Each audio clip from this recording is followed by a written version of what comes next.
Amigos, tengo el gusto de estar en las oficinas del Grupo Sion, aquí en la ciudad de Santa Cruz de la Sierra, para conversar con don Mario Franklin Chávez, que se ha convertido en una eminencia del mundo de los negocios. Él surgió prácticamente de cero, construyó una fortuna, tiene una historia de vida que queremos compartir con todos ustedes para inspirar especialmente a las nuevas generaciones, para mostrarles a ustedes que en Bolivia hay oportunidades, que podemos construir nuestros sueños aquí en nuestro territorio sin necesidad de salir a ninguna parte y confiando en nosotros mismos y en nuestro poder, a veces en el poder de Dios también, porque hoy vamos a hablar de religión y también vamos a hablar un poquito de política y negocios. Así que, don Mario Franklin, un gusto tenerlo aquí en Maya Triunfadores. Para empezar, hablemos un poquito de su pueblo, un pueblo de 200 habitantes a 100 kilómetros de Santa Cruz de la Sierra. ¿Cómo fue la infancia de Mario Franklin? Sí, un saludo cordial para todos. La infancia de mis hermanos, la mía, de mis padres, nunca nos faltó para comer, gracias a Dios, pero fue muy limitada, muy limitada. Estábamos en un pueblo que se llama Rincón de Palometa, nacimos allá, yo tenía 4 años de edad cuando nos vinimos a Santa Cruz, a la gran ciudad. Y es así que crecimos con el amor, con el cariño que nos daba mi madre y la enseñanza de ética, de moral, de trabajo, sacrificio de mi padre, es la mejor herencia que pudimos haber recibido en todo este tiempo. Hablando de su papá, él influyó mucho en usted en tema de disciplina, de perseverancia, de buscar los sueños. ¿En qué manera, cómo lo hacía él? ¿Cómo le enseñaba a usted a perseguir esos sueños? Con el ejemplo. Mi padre no es profesional, entonces él trabajó en muchas áreas, en muchos rubros, tuvo que irse inclusive al campo a trabajar para que nosotros podamos estudiar. Porque imagínense, no es fácil llevar una familia adelante de 8 hijos. ¿no? Ajá, 8 hijos. 8 hijos. Yo soy el quinto de la tabla general de todos los hijos. ¿Cómo se llamaban los hermanos? ¿Cómo era el día a día en la vida de Mario Franklin niño? Tratábamos de distraernos, de pasar el rato, no como hoy con los celulares, jugando fútbol, por el barrio estaba la canchita ahí, y con mis hermanos, distrayéndonos, porque somos 4 hombres y 4 mujeres. Ah, bien. Pero lamentablemente el mayor murió y hoy quedamos 7 hijos y bueno, nos criamos con ese cariño, con ese amor, respeto, peleábamos bastante, éramos... Como todos los hermanos. Nada en como especial. todos los hermanos, como todos los niños, pero después estábamos abrazos, a picos, y fue muy linda nuestra infancia, y así fue que crecimos y pudimos estudiar. Ahí nació también su pasión por el fútbol, porque usted, uno de los primeros sueños que tuvo fue ser parte de la Tahuichi. Sí, mis hermanas mayores me llevaron a la Tahuichi desde que tenía 5 o 6 años. Estaba en Chichuriru, Ajá. la categoría, y al comienzo era arquero y después me fui de delantero. Ya antes me metían los goles, ahora ya yo quería hacer los goles. Claro. Y ahí ya me convertí en número 9. El número 9. ¿Y cómo le fue en Tahuichi? Me fue muy bien, me fue excelente. ¿Va a formar parte de algún equipo así como titular? Luego de eso me dediqué ya a estudiar, no había quien me lleve. Ajá. Y ya cuando tenía 13 años volví a la Tahuichi, ya podía ir yo solo en micro. Claro. Y ahí fui goleador en la categoría mini crack, en la juvenil, goleador del interbarrio que hace la Tahuichi. Y llegué a jugar hasta en la A, o sea, en la segunda división de fútbol. Y hasta que llegó mi lesión y tuve que abandonarlo, ¿no? A ver, bueno, esta es una carrera frustrada, entonces, frustrada por el destino, por las circunstancias. porque era un sueño que usted estaba persiguiendo realmente como lo que sería seguramente la profesión de vida, ¿no es cierto? O sea, ya usted se consideraba un futbolista profesional, o sea, ya le veía carrera a eso, pero de repente surge una lesión que es lo que a muchos futbolistas les tumba la carrera. ¿Y cómo pasó esto y qué significó para usted? Porque me imagino que fue un golpe también emocional, ¿no es cierto? Sí, fue muy duro. Yo venía de un desgarre y dejé de entrenar 3 meses. Y cuando volví fue que me lesioné la rodilla. La rodilla dio un giro para el otro lado y me enyesaron. Y no tenía las condiciones aquella vez para hacerme operar porque hubo rotura de ligamento y menisco. Y como no tuve la fisioterapia, no tuve la cirugía, entonces ya no podía seguir jugando. Y como era mi sueño, era lo que yo quería para mi vida, ya cuando me lesioné, llegué a mi casa y le dije a mi madre que ni modo que me inscriba a la universidad, porque yo también quería ser alguien en la vida. Y así fue que entré a la Universidad Gabriel René Moreno. Ahora, esto del fútbol, de dejar el fútbol, sí fue, digamos, un golpe, pero ahí se ve la primera reacción que uno tiene frente a la vida, decir, esto no me va a dejar caer, ¿no es cierto? Me levanto, cambio de idea, cambio de proyecto, pero me voy a la universidad. ¿Fue así? Sí, porque muchas veces nos frustramos, no salen las cosas como queremos y nos echamos al muere. Yo ese día nomás llegué a la casa, comprendí que ya no iba a poder seguir jugando a nivel profesional y tenía que tener un plan B. Y ese plan B lo asumí como que ya esa era mi profesión y a eso me iba a dedicar de ahí en adelante. Y fue así que entré a la universidad con todas las ganas, con todo el entusiasmo y pude salir como ingeniero comercial. La ingeniería comercial era una carrera nueva prácticamente, sí. Muy pocos eran ingenieros comerciales, muy pocos la entendían también, pero seguramente también a usted le ha servido a nivel profesional, ¿no es cierto? Sí, sin duda. Estaba administración de empresa, ingeniería comercial, yo elegí esa carrera que inclusive después de eso, dentro de lo que estaba estudiando, en el 4º semestre yo me casé. Me casé, conocí a mi esposa, mi compañera de la universidad, nos veíamos todos los días y ya en el 6º semestre nació mi primer hijo y aún así la promesa que yo hice a mis padres fue yo me caso, yo voy, si tengo hijos no importa, pero yo saco la carrera. Y cuando di mi tesis, salí y le dije a mi madre, a mi padre, aquí está mi promesa, ya soy profesional y ahora a ejercerla, ¿no? Qué belleza. Bueno, esa es una buena noticia para los papás siempre, ¿no? Queremos ver a nuestros hijos triunfar en la vida. La historia de su matrimonio es una historia de mucho amor, la historia de su paternidad también es de mucho amor. Las circunstancias que ha vivido su familia han sido dolorosas con la llegada de su hijo, ha sido una alegría que ha sido también dolorosa. Cuéntenos un poquito de eso, porque eso ha influido muchísimo en su vida. Sí, yo tenía 21 años cuando estábamos en la universidad y llegó una choca hermosa de ojos verdes y me enamoré y duramos 3 meses de cortejo, de novio y nos casamos. Así de rápido. Así, me convenció muy rápido.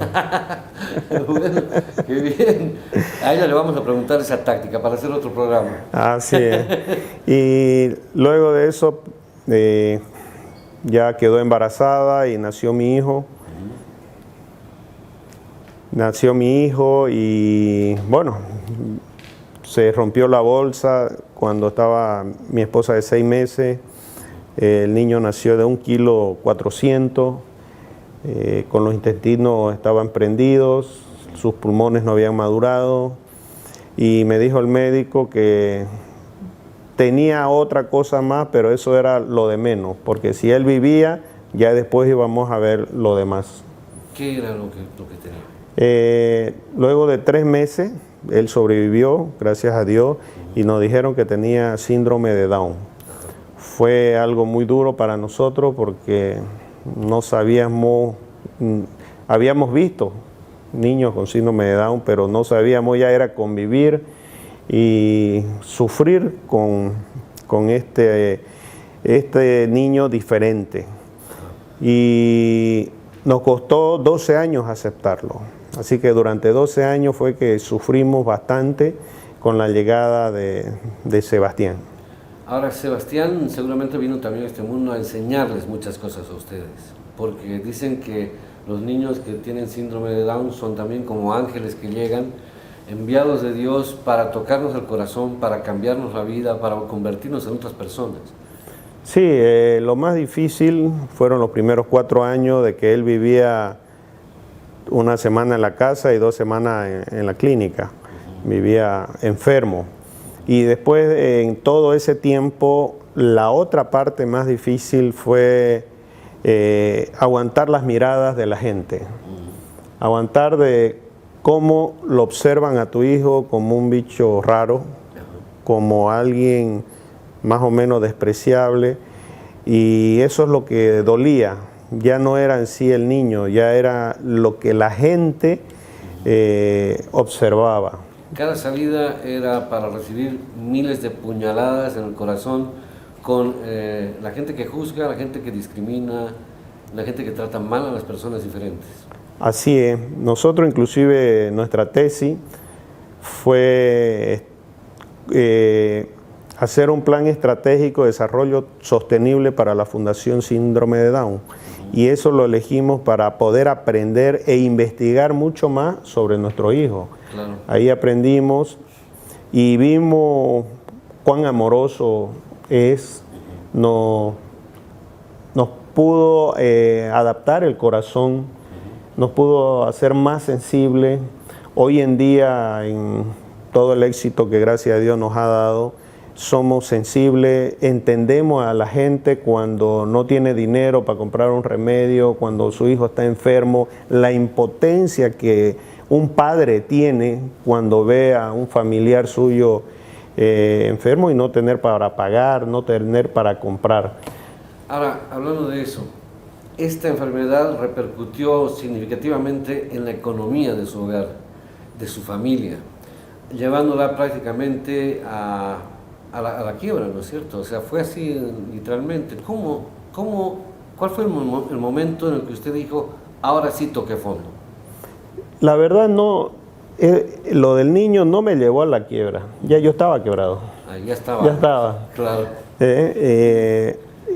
Tenía, como le operaron los intestinos, tenían que ponerle, le llaman alimentación parenteral, porque él tenía que recibir los nutrientes, pero vía suero, por venas. Le hicieron aquí una cirugía, le pusieron el suero, y eso en aquella época era 700 bolivianos diarios, cosa que yo no tenía. Así que de todos lados juntábamos, pedíamos a los familiares, vendíamos ya hasta cosas de nosotros para poder soportar esos gastos. Y cuando le dieron de alta, 30 días después, en el hospital de niños, tuvimos que sacar la categoría de indigente para que no nos cobren todo el tiempo que estuvo ahí el niño. Así que eso también fue algo que siempre estaba en la cabeza, siempre estaba en mi corazón, el dolor de que el niño no haya tenido todas las atenciones que merecía tener. Sin embargo, ustedes tuvieron un matrimonio que se preocupaba por esto, tuvieron también una separación, es decir, bueno, las cosas se dan así, vienen una tras otra, el matrimonio se rompió en determinado momento. ¿Cómo es que ustedes, entendemos cómo fue que se rompió, cómo fue que ustedes volvieron a estar juntos? Sí, la verdad que cuando nació el niño ya empezaron los problemas, empezó ya la familia a ver quién tiene la culpa, a ver de dónde proviene, o sea, hasta el síndrome. Le encontraron, le buscaban la culpa a alguien. Sí, se buscaba la culpa a ver de quién era, si de mi esposa o de mi parte. Mi esposa se sentía culpable, como la fábrica donde lo tuvo al bebé, digamos. Para ella fue muy duro, salir de eso le costó mucho, a mí también. Teníamos miedo de tener otro hijo, Claro. que no nos salga igual. Y así se fue deteriorando la relación.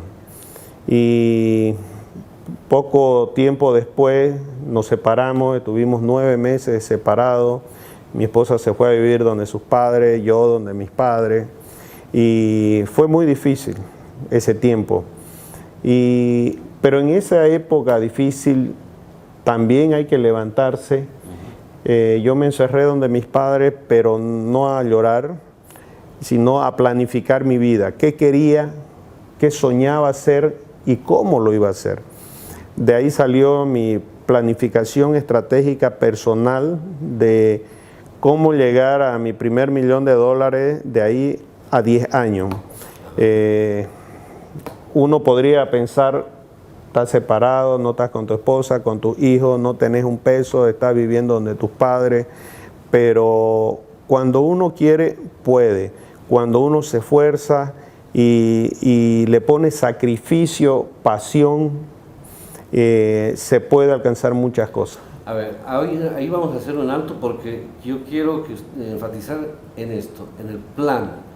Parar un momento y decir, voy a hacer un plan para los próximos 10 años y voy a salir de ser un indigente a ser un millonario, porque eso fue lo que usted dijo, en 10 años voy a ser millonario. ¿Y cómo fue que usted, en primer lugar, en quién se inspiró? ¿Qué historia de vida seguramente le impactó a usted? ¿O cómo fue el paso a decir, esto es lo que yo quiero? Bueno, en realidad en mi casa, cuando era niño, yo veía las necesidades que pasábamos. A veces mi padre no tenía para inscribirme al colegio. Mis hermanos mayores tuvieron que estudiar en colegio fiscal. Hicieron de todo para que nosotros terminemos en colegio particular, por lo menos la escolaridad. Hubieron tiempos que íbamos al colegio después de 15 días, 20 días después de haber empezado las clases. Y yo veía esas necesidades. Inclusive una vez mis padres tuvieron que irse a Puerto Quijarro, a la frontera con Brasil, para trabajar. Y esa vez... se quedaron, los hermanos se quedaron. Algunos se fueron y nos quedamos nosotros, y yo estaba recién entrando a la universidad. Y cuando sucedió eso, yo empecé a salir con mis amigos y como que me estaba echando a perder. Viajé, miré cómo sufría mi padre, cómo se sacrificaban y no se ganaba mucho. Y yo les dije, volvamos a Santa Cruz, porque yo no quiero echarme a perder, yo los necesito a ustedes a mi lado. Y yo no le digo ahora cómo, pero yo los voy a sacar adelante. Yo les voy a ayudar porque yo quiero ser millonario. Yo desde mis 11, 12 años ya yo sabía lo que quería hacer. Yo quería ser millonario. Pero también el gran problema que yo tenía esa vez era que no tenía a quien preguntar cómo. ¿Cómo? Claro. ¿Cómo hay que hacer? No tenía a alguien que haya pasado por eso o que me diga, tenés que hacer estos pasos. Yo era una persona que un poco más tímida, era una persona que le faltaba confianza en sí mismo y comencé a leer libros de autoayuda. Leí mucho, donde yo iba y trabajaba, empecé a leer y eso me sirvió bastante. Ahí empezó a forjar usted un espíritu ganador. Exacto. ¿No es cierto? Que eso es lo que muchas veces los millonarios, así es como empiezan, ¿no es cierto? O sea, es lo que el famoso dicho que dice, vístete como millonario para ser millonario. Así. ¿No es cierto? Desde la mente, el cuerpo, la vida, todo lo que tienes que hacer para lograr lo que quieres ser es empezar siéndolo, ¿no es cierto? Creyéndose el cuento. Uno tiene que visualizarlo y vivirlo como tal. Eso es tener fe. Así es. Fe en lo que uno quiere lograr. Y luego de eso ya terminamos la universidad y ya yo agarré a los libros de Padre Rico, Padre Pobre. de Robert Kiyosaki, y comencé a leerlos todos. Me leía en aquella época como 16 libros que él había escrito y empecé a ponerlos en práctica, y eso fue lo que también cambió mi forma de pensar. Y ahí decía que para hacerse rico, la forma más rápida y mejor es con los bienes raíces o con el multinivel. No se pierda la segunda parte de esta entrevista con Mario Franklin Chávez y descubra cómo se convirtió en millonario en nuestro siguiente capítulo de Maya Triunfadores. El Grupo Sion surge como una corporación que ayuda a la sociedad a revivir y concretar sus sueños. 13 años de trayectoria avalan la experiencia y compromiso con más de 70.000 afiliados en 35 países y presencia corporativa en 5 de ellos, consolidándose así como el primer multinivel de bienes raíces del mundo. Si yo puedo, tú puedes. La madre es el núcleo de la familia. Cuidarla, protegerla y valorarla es responsabilidad de la sociedad y del Estado. Y en Bolivia todas las madres se benefician con un subsidio de alimentos. Un subsidio mensual que contiene todos los nutrientes, vitaminas y elementos necesarios para la gestación de un bebé sano y fuerte. Este subsidio, aparte de contener los productos tradicionales, tendrá la novedosa implementación de una tarjeta inteligente que servirá para recoger los alimentos perecederos como carnes, frutas, huevos, verduras y hortalizas de los supermercados. Por eso los controles médicos son necesarios e indispensables. Un subsidio tan completo que alcanza para toda la familia y con productos 100% nacionales. Toda la información está en la página web www.subsidio.gov.bo.